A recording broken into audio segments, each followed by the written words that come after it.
Sales. Sales क्या होते हैं? चैप्टर का नाम था, कल मैं आपको एक टॉपिक करवा चुकी हूँ, चैप्टर का नाम है न्यूट्रिशन इन प्लांट्स, है ना। कल मैं आपको ये बता चुकी हूँ न्यूट्रिएंट्स क्या होते हैं, न्यूट्रिशन क्या होता है, न्यूट्रिशन कितने टाइप्स के हैं, और ये आप लर्न कर चुके हो, लर्न करके गए हो कल मैं, ठीक है। और फोटोसिंथेसिस क्या होती है, और क्लोरोफिल क्या होती है, और स्टोमेटा क्या होता है, ये सब कुछ बता चुकी हूँ मैं आपको कल। और आज मैं आपको बताने जा रही हूँ कि सेल क्या होता है और सन को अल्टीमेट सोर्स ऑफ एनर्जी क्यों कहते हैं।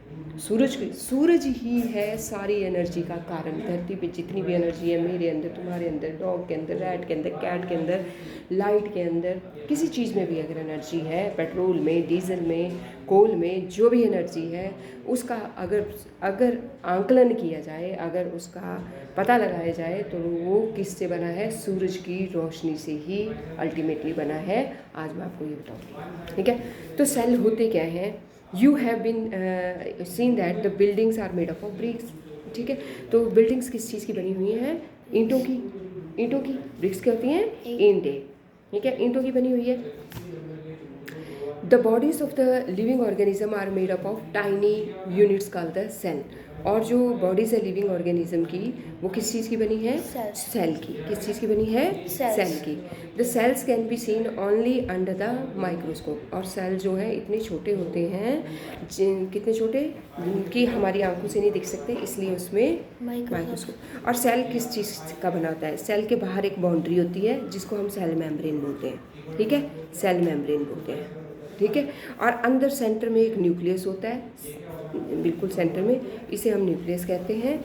और इसके ये जो है इधर साइटोप्लाज्म, ये 3 मेन पार्ट है। पार्ट बहुत सारे होते हैं, लेकिन आप 7th क्लास में हो, छोटी क्लास में हो, तो आपको जो है सिर्फ इतने ही पार्ट की नॉलेज दी है। नेक्स्ट क्लास में और पार्ट डिस्क्राइब करेंगे और बताएंगे आपको कि सेल के अंदर क्या क्या होता है।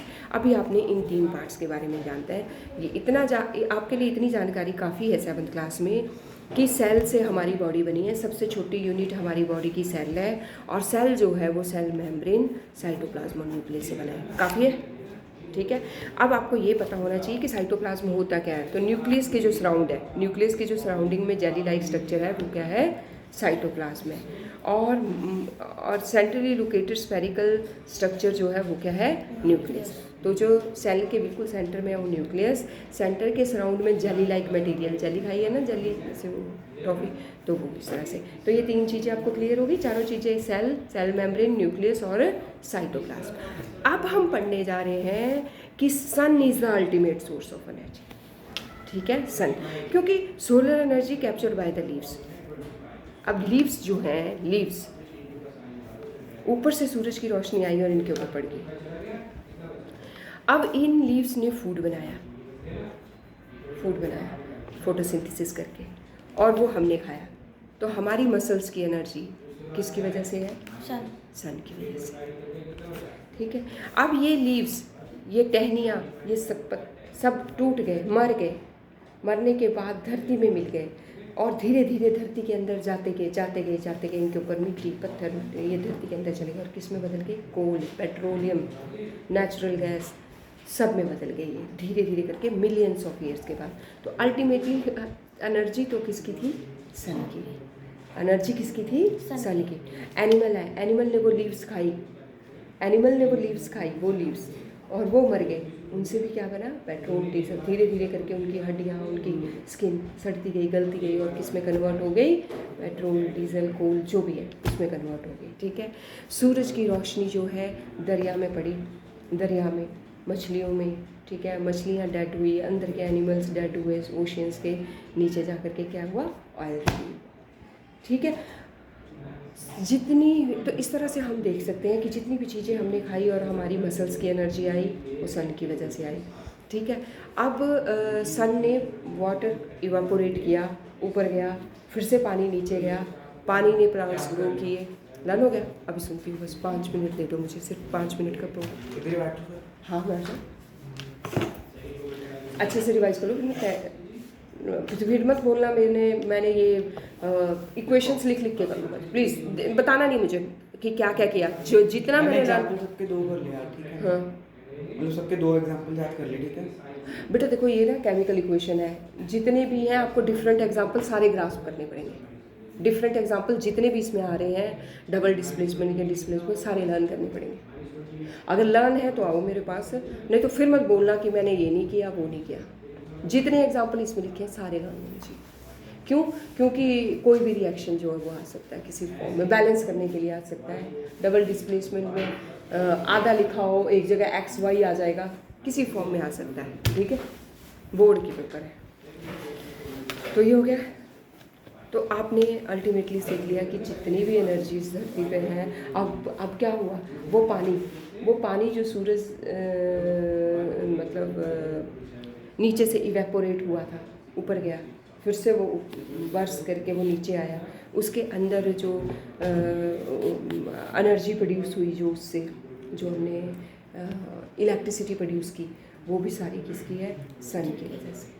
तो अल्टीमेटली चाहे ट्यूबलाइट में एनर्जी है, बल्ब में एनर्जी है, चाहे कोल में है, पेट्रोलियम में है, डीजल में है, मसल्स में है हमारी, वो सारी कौन सी एनर्जी है, कैसे वो पता लग गया?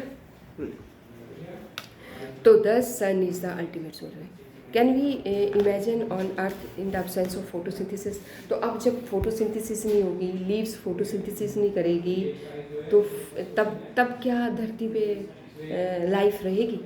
नहीं, क्योंकि फोटोसिंथेसिस ही नहीं होगी तो क्या करें? In the absence of photosynthesis there would not be any food, food ही नहीं होगा तो एनिमल सर्वाइव ही नहीं करेंगे, सर्वाइव नहीं करेंगे तो डेड नहीं होंगे, डेड नहीं होंगे, समझ रहे हो? डेड नहीं होंगे, बनेंगे नहीं, डेड नहीं होंगे, डेड नहीं होंगे तो डीजल नहीं होएगा, पेट्रोल नहीं होएगा, हमारे को फूड नहीं मिलेगा, हम नहीं होंगे, कुछ नहीं होएगा। इसे ओके? तो कह रहे हैं तो बिसाइड्स ऑक्सीजन विच इज़, और जो ऑक्सीजन ज़रूरी है प्लांट से ही आ रही है वो भी नहीं होएगी। सबसे पहले तो सांस लेनी है हम लोगों ने, वो भी नहीं होएगी अगर प्लांट्स जो है फोटोसिंथेसिस नहीं करेंगे, समझ रहे हो? खाना नहीं बनाएंगे। ठीक है, तो कह रहे हैं besides leaves photosynthesis also takes place in other green plants. बोलते फोटोसिंथेसिस लीव्स में तो होती है, वो स्टेम्स में भी होती है, वो ब्रांचेस में भी होती है। The desert plants have a scale और spine like leaves to reduce loss of water by transpiration. These plants have green stems which carry photosynthesis. बोलते कुछ प्लांट्स ऐसे भी हैं जिनमें स्टेम ही ग्रीन होती है। डेजर्ट में जो कैक्टस होता है वो कैसा होता है? ग्रीन होता है। तो वो सिर्फ स्टेम होती है, उसमें लीव्स नहीं होती, तो वो स्टेम भी क्या कर जाती है? अपने काम कर जाती है। जो कैक्टस होता है ना, वो देखने में ऐसे करके होता है, ऐसे ऊपर से ऐसे गोल होता है और बीच में उसके ऐसे कांटे कांटे होते हैं, ऐसे करके। ये जो कांटे हैं ना, ये लीव है, ये इसके लीव्स हैं, स्पाइन लाइक लीव्स हैं, इनको क्या कहते हैं? स्पाइन। और ये जो इसका गोल स्ट्रक्चर है ना, ये लीव नहीं है कैक्टस की, ये क्या है? स्टेम। ये क्या है? स्टेम। Is it clear? तो ये स्टेम है कैक्टस की, और ये कह रहे हैं कि ये जो भी ग्रीन होएगी, जो भी ग्रीन पार्ट होएगा, उन सब में थोड़ी थोड़ी फोटोसिंथेसिस होती ही होती है। तो ये आपको क्लियर हो गया कि जो कांटे कांटे होते हैं वो लीव्स हैं इनकी, और ये कैक्टस की। तो अभी तक आपने क्या पढ़ा कि फोटोसिंथेसिस क्यों ज़रूरी है, क्या फोटोसिंथेसिस के बिना हम सर्वाइव कर सकते हैं, क्या फोटोसिंथेसिस सिर्फ लीव्स में होती है? नहीं, स्टेम में भी होती है, ब्रांचेस में भी होती है, और अगर आप कैक्टस में देखोगे तो कैक्टस में तो स्टेम में ही होती है, क्योंकि उनमें लीव्स बहुत छोटी होती हैं, रिड्यूस्ड होती हैं। Of all organism produce during photosynthesis, in the absence of photosynthesis life would be impossible. समझ रहे हो कि फोटोसिंथेसिस से ही सभी ऑर्गेनिजम्स को फूड मिल रहा है, अगर वही नहीं होएगी, फोटोसिंथेसिस नहीं होएगी तो इम्पॉसिबल हो जाएगी लाइफ। फोटोसिंथेसिस के दौरान होता क्या है? फोटोसिंथेसिस होती कैसे है? बोलते क्लोरोफिल होती है किसके अंदर? लीव्स के अंदर। और लीव्स के अंदर in the presence of the sunlight use carbon dioxide, तो वो क्या यूज़ करते हैं? सनलाइट, कार्बन डाइऑक्साइड, वाटर, और क्या बना देते हैं? कार्बोहाइड्रेट, कार्बोहाइड्रेट्स बना देते हैं। और ये कार्बोहाइड्रेट्स जो हैं ये इस तरह से, ये देखो कैसे करता क्या है? फोटोसिंथेसिस होती क्या है? कार्बन डाइऑक्साइड CO2 होती है, कार्बन डाइऑक्साइड, वाटर आता है, और सनलाइट पड़ती है इनके ऊपर, और क्लोरोफिल होती है, और इससे क्या बन जाता है? Carbohydrate plus oxygen. ये याद करनी है आपने, आज ये याद करनी है आपने।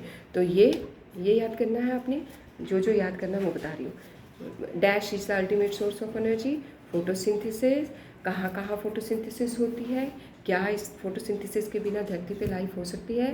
नहीं, और फोटोसिंथेसिस की इक्वेशन। ठीक है, जब आप ये इक्वेशन याद करोगे तो आपको अल्टीमेटली ये याद हो जाएगा कि फोटोसिंथेसिस के लिए चाहिए क्या क्या। क्लोरोफिल चाहिए, सनलाइट चाहिए, कार्बन डाइऑक्साइड, वाटर चाहिए। ठीक है, और ये इक्वेशन। ठीक है, और साथ में आपने जो है ये स्ट्रक्चर बनाना है, बस ये वाला स्ट्रक्चर बना लोगे मैं देखना चाहती हूँ पेंटिंग कैसी है आपकी, है। चलो ये साइज़ का इतना ही करना है आज आपको। चलो चलो चलो चलो चलो, हाँ हो गया, एक लर्न हो गया गुस्सा।